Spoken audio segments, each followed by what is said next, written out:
প্রত্যেকেরই একটি প্রশ্ন, ভাই এলএলসি করতে কত টাকা লাগে, এলএলসি কোথায় থেকে করব, কিভাবে করব, এই সমস্ত প্রশ্ন আমার বেশি আসে।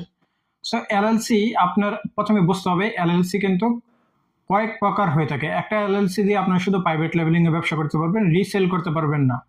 এবং এলএলসি কোন শহর আপনি খুলবেন সেটির উপরে ডিপেন্ড করে কত টাকা কস্ট আসবে। সো আপনারা ইউটিউবে যদি ভিডিওগুলো দেখেন, অনেকেই বলে $1200 লাগে, অনেকেই বলে $500 লাগে, অনেকেই বলে $1000 লাগে।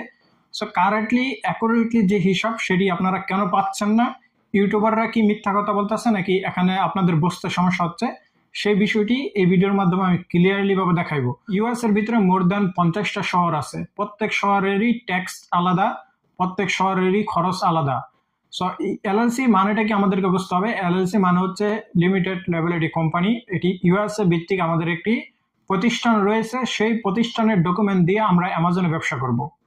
সো সেখানে আমরা আমাদের যদিও কোনো স্টোর নাই, আমরা বাংলাদেশ থেকে খুলতে পারবো, আমরা সৌদি আরব থেকে খুলতে পারবো, বা বিশ্বের যে কোনো দেশ থেকে। যারা